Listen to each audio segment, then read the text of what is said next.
Hello students, welcome back to my YouTube channel business and accountancy ज्ञान। Students, आज हम अपना नेक्स्ट टॉपिक कर रहे हैं change in profit sharing ratio के ऑलमोस्ट टॉपिक हम कवर कर चुके हैं। रीवैल्यूएशन अकाउंट इज पेंडिंग, तो आज हम कर रहे हैं रीवैल्यूएशन अकाउंट।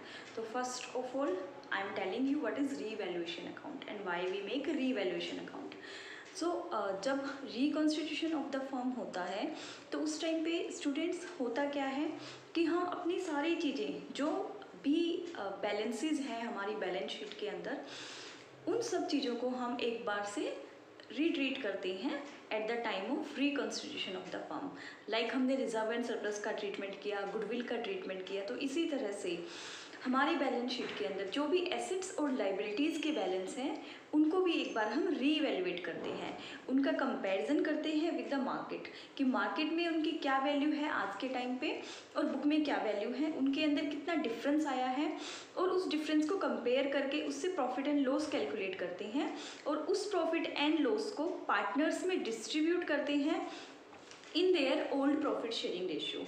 अगर हम change in profit sharing ratio की बात कर रहे हैं तो सारे पार्टनर्स में डिस्ट्रीब्यूट हो जाएगा। अगर हम एडमिशन ऑफ द पार्टनर्स की बात करते हैं तो ओल्ड पार्टनर में डिस्ट्रीब्यूट हो जाएगा। अगर हम रिटायरमेंट की बात करते हैं तो जितने ओल्ड पार्टनर्स में डिस्ट्रीब्यूट हो जाएगा विद रिटायरिंग पार्टनर, तो ओल्ड रेशियो में डिस्ट्रीब्यूट हो जाएगा। तो सभी, चाहे एडमिशन है, चाहे change in profit sharing ratio है, चाहे रिटायरमेंट है, सभी के अंदर रीवैल्यूएशन अकाउंट बनेगा। प्रॉफिट या लॉस हम निकालेंगे रीवैल्यूएशन से और उसको डिस्ट्रीब्यूट कर देंगे पार्टनर्स के अंदर उनके ओल्ड प्रॉफिट शेयरिंग रेशियो में। तो रीवैल्यूएशन अकाउंट एक नॉमिनल अकाउंट है। नॉमिनल अकाउंट का रूल इसमें हम फॉलो करेंगे। नॉमिनल का रूल क्या होता है स्टूडेंट्स, आपको पता है, debit all the expenses and losses and credit all the incomes and gains. इस रूल के बेस पे हम रीवैल्यूएशन अकाउंट को बनाएंगे। तो यहाँ पे हमें मेन फोकस डालना है कि एसेट्स और लाइबिलिटीज़ की वैल्यू इंक्रीज हो रही है, डिक्रीज हो रही है, और बस उसके बेस पे हमारा रीवैल्यूएशन अकाउंट बन जाएगा। बहुत ही इजी है। फॉर्मेट देखते हैं एक बार रीवैल्यूएशन अकाउंट का।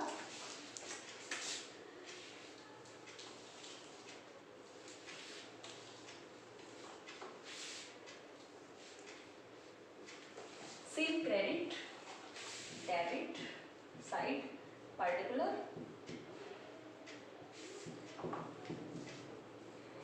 And amount. अब इसमें अगर एसेट्स की वैल्यू इंक्रीज होती है, अगर एसेट्स की वैल्यू इंक्रीज होती है तो इसका मतलब वो फर्म के लिए क्या है, इट्स बेनिफिट, इट्स गेन। तो क्या करेंगे, उसको हम क्रेडिट साइड में डाल देंगे बाय इंक्रीज इन एसेट्स। अगर कोई भी एसेट्स की वैल्यू इंक्रीज हो रही है तो उस जो इंक्रीज वैल्यू, जो बढ़ी हुई वैल्यू है, उसको हम रीवैल्यूएशन अकाउंट की क्रेडिट साइड में पोस्ट करेंगे। और इसका उल्टा, अगर लाइबिलिटीज की वैल्यू डिक्रीज हो रही है तो वो यहाँ आ जाएंगी, क्योंकि अगर लाइबिलिटी की वैल्यू डिक्रीज हो रही है तो ये भी हमारे लिए क्या है, फायदा है, प्रॉफिट है, एक तरह से गेन है। तो उसको हम डालेंगे in the credit side of revaluation account. इसका उल्टा हो जाएगा, अगर एसेट्स की वैल्यू डिक्रीज हो रही है तो वो हमारे लिए नुकसान है, उसको हम डेबिट कर देंगे। और अगर लाइबिलिटीज की वैल्यू इंक्रीज हो रही है तो वो भी हमारे लिए नुकसान है, उसको भी हम यहाँ डाल देंगे। इसके अलावा कई बार अनरिकॉर्डेड हमें लाइबिलिटीज मिल जाती हैं जो हमने बुक्स के अंदर रिकॉर्ड ही नहीं की थी, हम भूल गए थे, whatever the reason behind it. Unrecorded liabilities अगर हमें मिल जाती हैं तो उनको भी हमने डालना है डेबिट साइड में, क्योंकि ये भी हमारे लिए क्या है, लॉस है। और इसका उल्टा, अगर हमें अनरिकॉर्डेड एसेट्स मिल जाती हैं तो वो हमारे लिए बेनिफिट है, उसको हम यहाँ डाल देंगे। ऑलमोस्ट यही आइटम्स इसके अंदर आएंगी। उसके बाद हम करेंगे बैलेंस। अगर क्रेडिट साइड ज़्यादा है तो बचेगा प्रॉफिट, और उस प्रॉफिट को हम ट्रांसफर कर देंगे in capital account, capital of the partner. जितने भी पार्टनर्स हैं उनके प्रॉफिट शेयरिंग रेशियो में इसको डिस्ट्रीब्यूट कर देंगे। और इसका उल्टा, अगर लॉस बचता है, डेबिट साइड ज़्यादा है, क्रेडिट कम है, तो लॉस बचेगा और उसको भी हम ट्रांसफर कर देंगे partners capital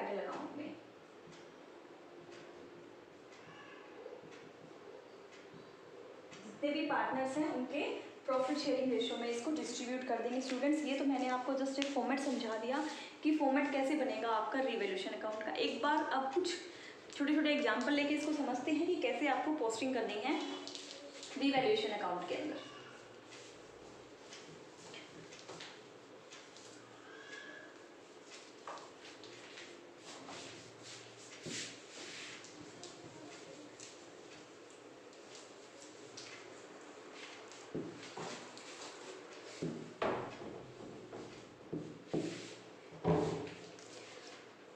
for example student, मैं एक एग्जाम्पल ले रही हूँ कि हमारी एसेट्स गिवन है, suppose machinery is given in the books, और मशीनरी की जो वैल्यू है वो इंक्रीज हो गई है up to, for example book के अंदर हमें जो वैल्यू दी हुई है, हमारी बैलेंस शीट के अंदर जो हमें वैल्यू दी हुई है, for example this is our balance sheet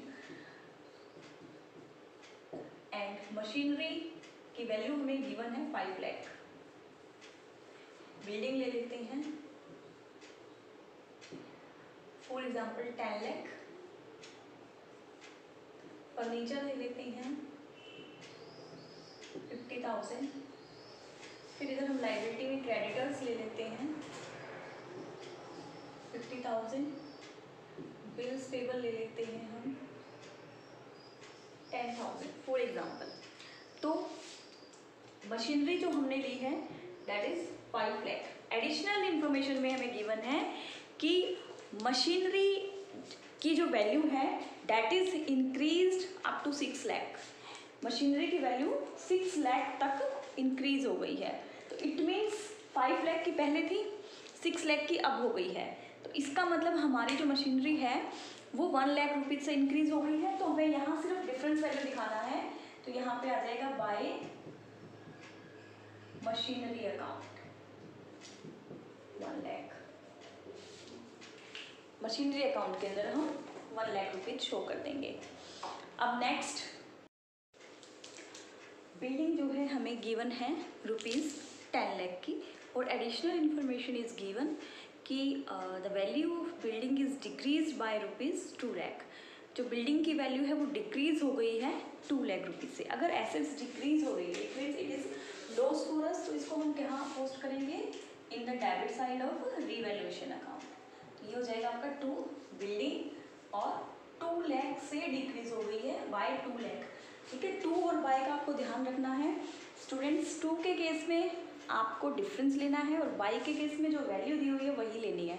for example जैसे मैंने आपको बताया था यहाँ पे जो थी machinery is increased up to 6 lakh, ये थी। इसका मतलब है कि 6 लाख तक इंक्रीज हो गई है। बुक के अंदर आपको 5 लाख की गिवन है, तो हम डिफरेंस लेंगे 1 लाख का। लेकिन बिल्डिंग के केस में क्या है, building is decreased by rupees 2 lakh. By का मतलब है कि जो ये वैल्यू दी हुई है आपको इसी वैल्यू को कंसीडर करना है, डिफरेंस नहीं लेना है, क्योंकि जो बिल्डिंग की वैल्यू डिक्रीज हुई है वो 2 लाख रुपीज से डिक्रीज हुई है, ना कि 2 लाख तक डिक्रीज हुई है। तो ये आप डिफरेंस ध्यान रखना बाय एंड 2 का, तो कंफ्यूज नहीं होंगे। तो यहाँ पे हमारी वैल्यू आ गई 2 लाख रुपीज से हमारी बिल्डिंग जो है वो डिक्रीज हो गई है। अब फॉर एग्जांपल नेक्स्ट हमें जो एडजस्टमेंट दी हुई है कि डेप्रिशिएट फर्नीचर 10% पर एनम। हमें फर्नीचर को डेप्रिशिएट करना है, उसके ऊपर डेप्रिशिएशन लगाना है 10% पर एनम के हिसाब से। तो इस साल हम लगा देंगे उसका डेप्रिशिएशन। अगर मशीनरी का हम डेप्रिशिएशन लगाएंगे तो इट मीन्स एसेट्स की वैल्यू डिक्रीज हो रही है, और डिक्रीज हो रही है तो कहाँ आएगी, in the debit side of revaluation account.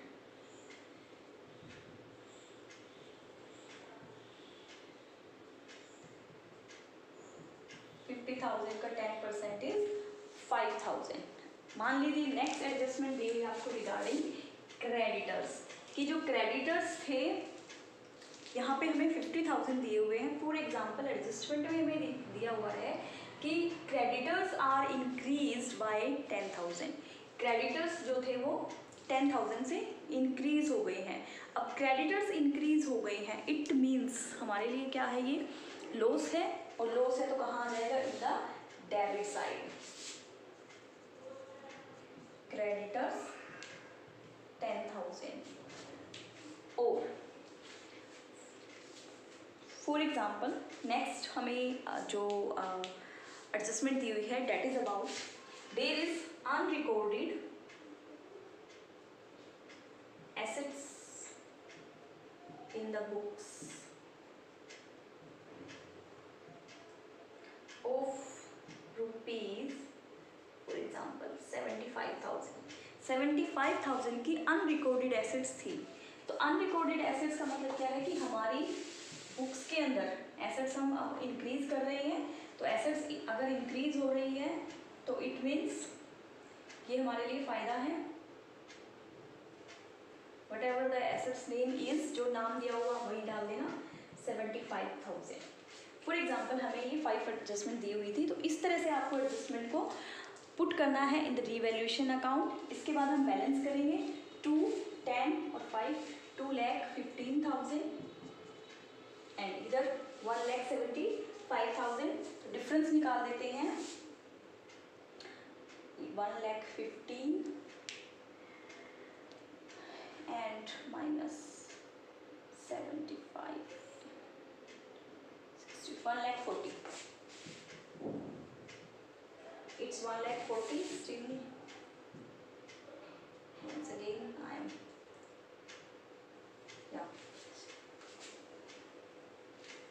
It's 40,000.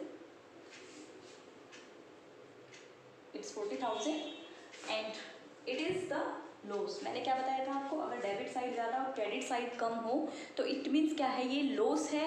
और इस लॉस को हम क्या करेंगे, in the capital transfer in the capital account of the partners के कैपिटल अकाउंट में इसको हमें ट्रांसफर करना है उनके प्रॉफिट शेयरिंग रेशियो में। तो ये लॉस हो गया जिसको हमें ट्रांसफर करना है, ट्रांसफर टू। अब मान लो हमारे ABC 3 पार्टनर हैं, तो ABC कैपिटल अकाउंट, तीनों के कैपिटल अकाउंट में इसको हम ट्रांसफर कर देंगे। Profit sharing ratio for example है 2:1:1, तो इसको हम डिवाइड कर देंगे 20, 10 एंड 10। तो मैंने आपको ये एक एग्जांपल जस्ट एक इमेजिनरी डेटा लेके समझाया है कि आपको रीवैल्यूएशन अकाउंट कैसे बनाना है, कैसे आप एंट्री पुट करोगे, कैसे आप डिफरेंस लोगे, एडजस्टमेंट आपको गिवन होंगी, आपको कंपैरिजन करना है एडजस्टमेंट का बुक वैल्यू से, बुक वैल्यू और जो एडजस्टमेंट दी हुई है उसमें कितना डिफरेंस है, या क्या बोला गया है, डेप्रिसिएशन के लिए बोला गया है, अनरिकॉर्डेड एसेट्स या लाइबिलिटी है, या वैल्यू इंक्रीज या डिक्रीज हो रही है, या बैड डेब्ट्स डिक्रीज इंक्रीज हो रहे हैं। प्रोविजन फॉर बैड डेब्ट से रिलेटेड आपको मिल सकता है कि जो पहले प्रोविजन दिया हुआ था उसमें प्रोविजन और ऐड करना है, या प्रोविजन की अब ज़रूरत नहीं है उसको हटा देना है। तो इस तरह की एडजस्टमेंट आपको रीवैल्यूएशन से रिलेटेड मिलेंगी जिनको आपको इस तरह से ट्रीट करना है। तो ये था स्टूडेंट रीवैल्यूएशन अकाउंट। अब हम एक फुल फ्लैज क्वेश्चन करेंगे जिसके अंदर जितने भी टॉपिक हमने change in profit sharing ratio के अंदर किए हैं वो सारे टॉपिक्स इंक्लूड हो जाएंगे एक फुल फ्लैज क्वेश्चन जिसमें आपका रीवैल्यूएशन अकाउंट, कैपिटल अकाउंट और बैलेंस शीट आपको किस तरह से प्रिपेयर करना है, किस तरह से आपको अपडेट करना है बैलेंस शीट के अंदर। जैसे अब हमारे जो जितने भी अमेंडमेंट्स हुए हैं एसेट्स के अंदर या लायबिलिटी के अंदर, तो इन सारे अमेंडमेंट्स को हम अपनी बैलेंस शीट के अंदर भी अपडेट करेंगे। लाइक अगर मशीनरी की वैल्यू यहाँ पे इंक्रीज हो गई है तो बैलेंस शीट के अंदर भी हम इंक्रीज वैल्यू से ही मशीनरी को शो करेंगे। तो ये सब हम कैसे करेंगे, इसके लिए एक फुल फ्लैज क्वेश्चन मैं आपको अभी करवा रही हूँ।